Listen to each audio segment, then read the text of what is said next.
Hello everyone, welcome to Arun Gattani commerce classes. तो आज अपन देख रहे हैं chapter number 10 foreign exchange rate. देखिए, सबसे पहले अपन देख लेते हैं कि क्या क्या टॉपिक्स अपने को इसमें कवर करने हैं। बहुत ही इंटरेस्टिंग चैप्टर है ये। यहाँ पे मैंने 7 टॉपिक्स लिखे हुए हैं, जिसमें से आज अपन जो फर्स्ट 3 टॉपिक हैं वो देखने वाले हैं।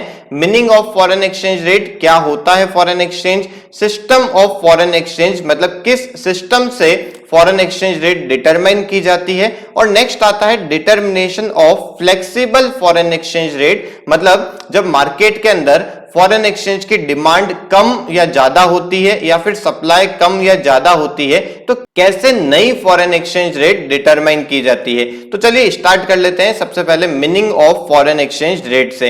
वैसे अपन सभी को पता है, आपने न्यूज में भी देखा होगा कि अभी $1 की रेट 72 रुपीज चल रही है या फिर डॉलर की रेट अभी 75 रुपीज चल रही है। इसका मतलब क्या होता है? इसका मतलब है कि $1 के बदले में आपको 72 रुपीज देने पड़ेंगे तो आपको $1 मिलेगा। या फिर कोई फॉरेनर यदि इंडिया में आता है तो वो $1 देता है तो उसको 72 रुपीज मिल जाते हैं। तो इसी को अपन क्या बोलते हैं? फॉरेन एक्सचेंज रेट बोलते हैं। मतलब जिस रेट पे अपनी करेंसी दूसरे देश की करेंसी के साथ में एक्सचेंज होती है उसी को अपन क्या बोलते हैं? फॉरेन एक्सचेंज रेट बोलते हैं। एक बार डेफिनेशन को रीड कर लेते हैं। यहां पे लिखा हुआ है, foreign exchange rate refers to the rate at which 1 unit of currency of a country can be exchanged for the number of units of currency of another country। इसका मतलब जैसे $1 is equals to 72 रुपीज है,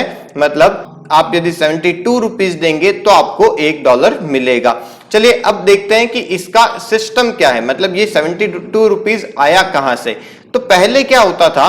पहले fixed exchange rate system चलता था, जो अभी भी कभी कभी गवर्नमेंट इसको भी इंप्लीमेंट करती है, जैसे आरबीआई इस सिस्टम को भी इंप्लीमेंट करती है।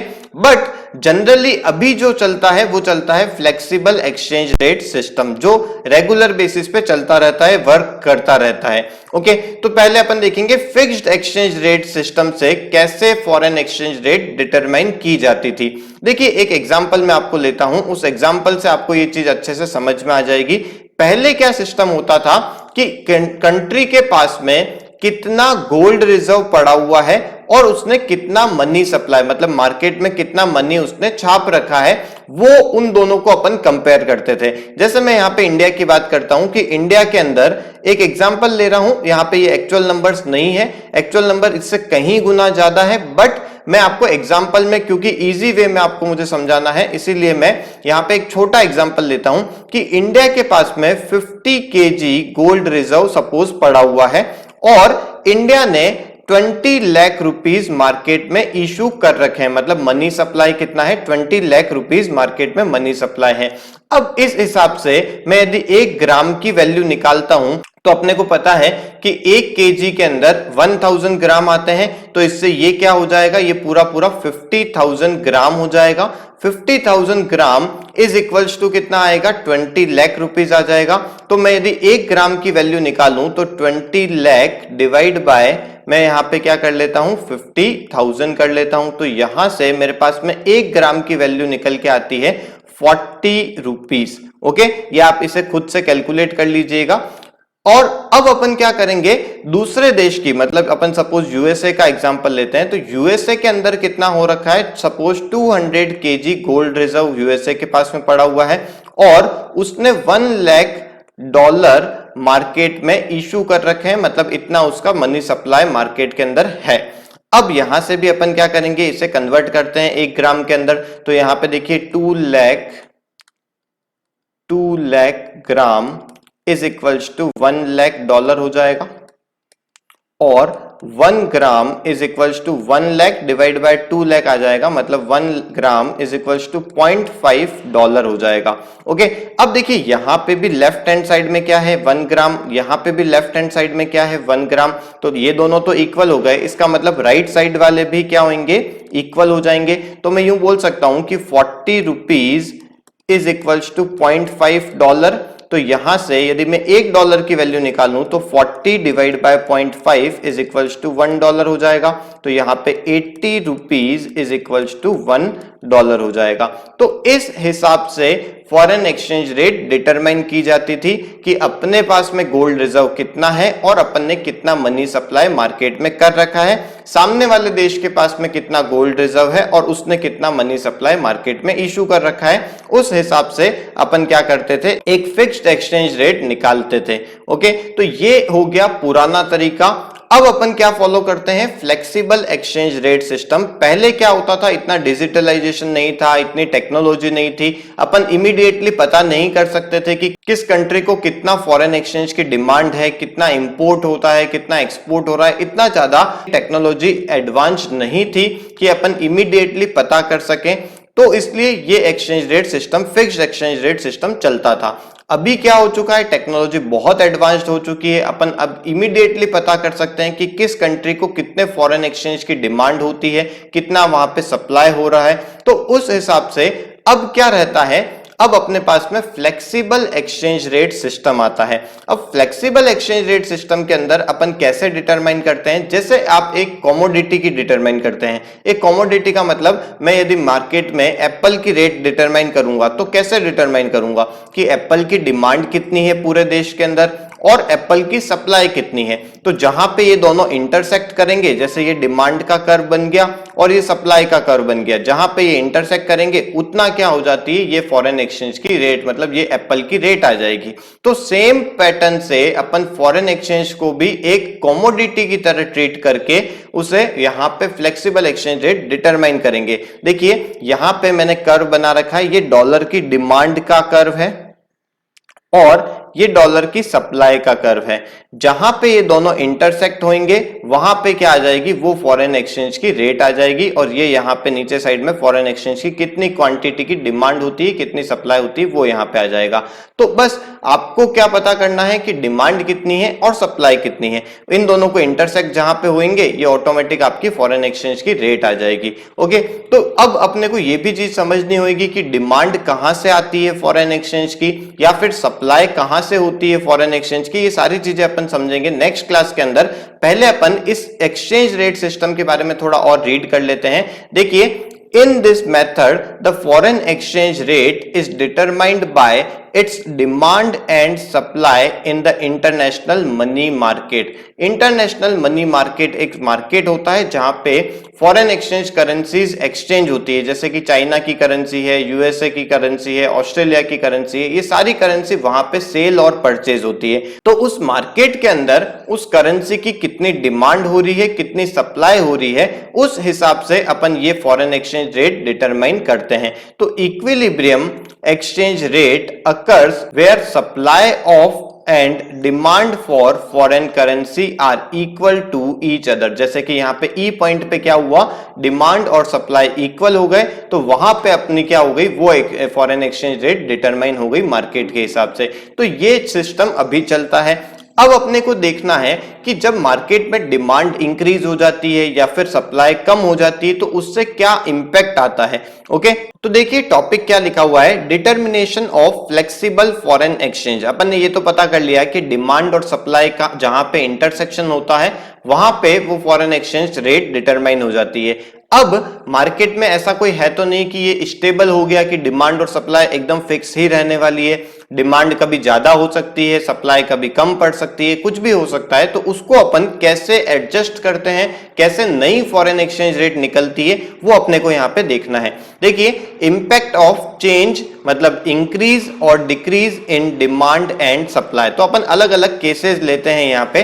पहला मैं केस ले रहा हूं जब मार्केट में फॉरेन एक्सचेंज की डिमांड इंक्रीज हो जाती है। तो देखिए, पहले ये डिमांड का कर्व था, मैं बहुत ही इजी टर्म्स में आपको बताऊंगा, जो भी इसके नोट्स हैं वो आप वहां से और अच्छे से इसे देख लीजिएगा। बस आप यहाँ पे कॉन्सेप्ट को समझिए, बाकी आप जो भी लर्न करने का काम है वो आप नोट्स के थ्रू लर्न कर ही लीजिएगा। चलिए देखिए, ये डिमांड का कर्व है पहले का और ये सप्लाई का कर्व है पहले का। अपने को पता है कि सप्लाई का कर्व क्या होता है, यहाँ पे अपवर्ड स्लोपिंग होता है, डिमांड का कर्व जो होता है वो डाउनवर्ड स्लोपिंग होता है। ये एस और एस में यहाँ पे लिख देता हूं। ये तो आपकी पहले की फॉरेन एक्सचेंज रेट थी, पहले मतलब इस जगह पे ये आपकी फॉरेन एक्सचेंज, मतलब मैं $1 इज इक्वल्स टू यहाँ पे कर देता हूं सपोज 65 रुपीज। ओके, ये मैंने यहाँ पे रेट कर दी। अब क्या होएगा, जब मार्केट में डिमांड इंक्रीज हो जाएगी, तो डिमांड इंक्रीज होएगी तो क्या होएगा, ये यहां पे मैं डिमांड के कर्व को राइटवर्ड शिफ्ट कर रहा हूं, ये एक पैरेलल लाइन जाएगी, राइटवर्ड शिफ्ट हो जाएगी। अब राइटवर्ड जब वो शिफ्ट होएगी तो देखिए यहां पे ये आपका पहले आपकी डिमांड थी और सप्लाई भी आपकी यहां पे ही थी। डिमांड कहां पे चली गई, डिमांड आ गई इस जगह पे और सप्लाई कहां रह गई, मैं यहां पे देखिए D1 लिख देता हूं और सप्लाई यहां की यहीं पे रह गई। जब मार्केट में डिमांड ज्यादा हो गई, देखिए डिमांड आगे की साइड में है, मतलब डिमांड ज्यादा है और सप्लाई कम है, तो जब डिमांड ज्यादा है सप्लाई कम होती है तो ऑटोमेटिक क्या होती है, फॉरेन एक्सचेंज रेट बढ़ती है। तो यहां से देखिए ये डॉलर की जो रेट है ये यहां पे पहुंच गई, मतलब $1 इज इक्वल्स टू अब कितना हो गया, 70 रुपीज हो गया। अब इस 70 रुपीज से क्या हुआ, जब मार्केट में प्राइजेस, किसी भी कमोडिटी की प्राइजेस बढ़ती है तो क्या होता है, उसकी डिमांड कम होती है। तो देखिए ये जो डिमांड यहां पे D1 पे थी, ये डिमांड कॉन्ट्रैक्ट होके, क्योंकि प्राइजेस में चेंज हुआ है इसका मतलब वहां पे कॉन्ट्रैक्शन होएगा। ओके, अपने को ये लास्ट 11th क्लास में भी अपन ने देखा था कि जब प्राइस के अंदर चेंज होता है तो उससे कॉन्ट्रैक्शन और एक्सटेंशन होता है, मतलब moving on the same curve. और जब इसके अलावा मतलब प्राइजेस के अलावा और कोई चेंज होता है तो उससे इंक्रीज और डिक्रीज होता है, मतलब कि शिफ्ट होता है आगे या पीछे। ओके, तो अभी क्या हुआ है, $1 की रेट 65 से 70 रुपीज पे पहुंच गई, तो यहां पे प्राइस में चेंज होने की वजह से D1 जो डिमांड थी वो आपकी कॉन्ट्रैक्ट होके पीछे चली जाएगी। तो पीछे जाके कहां पे पहुंच गई, इस जगह पे पहुंच गई, ये मैं यहां पे कर्व नाम दे देता हूं E1।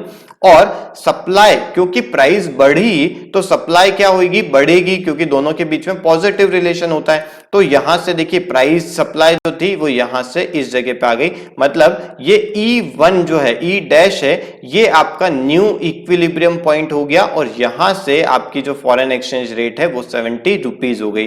तो इस पैटर्न से आपको हर के अंदर सोचना है, आप सिंपल सा डायग्राम बना देंगे तो आपको ये अच्छे से समझ में आ जाएगा। मैं दूसरा एक आपको डायग्राम बना के बता रहा हूं, देखिए ये एक डिमांड का कर्व है और ये सप्लाई का कर्व है। यहां पे पहले इक्विलिब्रियम था और यहां पे ये फॉरेन एक्सचेंज की रेट थी, सपोज मैं मान लेता हूं 60 रुपीज की रेट थी $1 की। ओके, अब क्या हुआ, मार्केट में सप्लाई कम हो गई। ओके, सप्लाई कम होने का मतलब देखिए ये S और S पुराना वाला सप्लाई कर्व है, सप्लाई कम होने का मतलब वो पीछे की साइड में शिफ्ट हो गया है। ओके, जब मार्केट में सप्लाई कम हुई तो देखिए ये पहले तो D और S दोनों यहां पे ही थे, एक ही जगह पे। अब सप्लाई कम हो गई तो सप्लाई कहां पहुंच गया, यहां पे पहुंच गया, मैं इसे S डैश दे देता हूं, S डैश। और डिमांड कितनी है, आगे। अब डिमांड ज्यादा है, देखिए डिमांड का कर्व आगे की साइड में यहां तक है और सप्लाई पीछे साइड है। तो डिमांड जब ज्यादा होती है तो प्राइसेस क्या होती है, वो इंक्रीज होती है। तो यहां से प्राइस क्या हो गई, इंक्रीज होके 65 रुपीज पे आ गई। और जब डिमांड से प्राइस बढ़ी तो प्राइस बढ़ेगी तो उससे क्या होएगा, डिमांड के अंदर कॉन्ट्रैक्शन होएगा। तो डिमांड जो यहां पे था वो कॉन्ट्रैक्ट होके पीछे की साइड में जाएगी इस जगह पे, और सप्लाई क्या होगी, क्योंकि प्राइस बढ़ी है तो उनके बीच में पॉजिटिव रिलेशन होता है सप्लाई और प्राइसेस के बीच में। तो S1 से मतलब S डैश से सप्लाई कर्व क्या होएगा, आगे की साइड में एक्सटेंड होएगा। तो इससे new equilibrium point E dash पे बन जाएगा। तो आई होप आपको ये चीज समझ में आ गई होगी। ऐसे 4 केसेस अलग अलग अपन ले सकते हैं, और भी ज्यादा केसेस अपन बना सकते हैं, जैसे कि डिमांड कर्व डिक्रीज हो गया या फिर सप्लाई इंक्रीज हो गया या फिर थोड़ा बहुत दोनों के अंदर चेंजेस हो गया। तो ये सारी चीजें अपन कर सकते हैं, बस आपको डायग्राम अच्छे से समझ में आना चाहिए। बस उसके बाद में आप यहाँ पे नोट्स जो मैंने दे रखे हैं उसको अच्छे से रीड कर लेंगे, स्टेप बाय स्टेप मैंने वहां पे भी समझा रखा है, तो आप वहां से भी इसे रीड कर लीजिएगा। ओके, तो आज की क्लास को अपन यहीं वाइंड अप करते हैं। नेक्स्ट क्लासेस के अंदर अपन देखेंगे कि कहां से फॉरेन एक्सचेंज की डिमांड आती है, कहां से उसकी सप्लाई आती है, मतलब डिमांड एंड सप्लाई के क्या क्या कंपोनेंट्स हैं। और अपन एक और इंपॉर्टेंट चीज देखेंगे, डेप्रिसिएशन और डीवैल्यूएशन में क्या डिफरेंस है, एंड एप्रिसिएशन और रीवैल्यूएशन में क्या डिफरेंस है। तो कल की क्लास बहुत ही इंपॉर्टेंट होने वाली है, बहुत ही अच्छा है वो लेक्चर है। चलिए आज की क्लास को यहीं वाइंड अप करते हैं। आपको ये क्लास अच्छी लगी हो तो प्लीज इसे लाइक कीजिए, अपने फ्रेंड्स को इन वीडियोस के बारे में जरूर बताइए। Okay, thank you.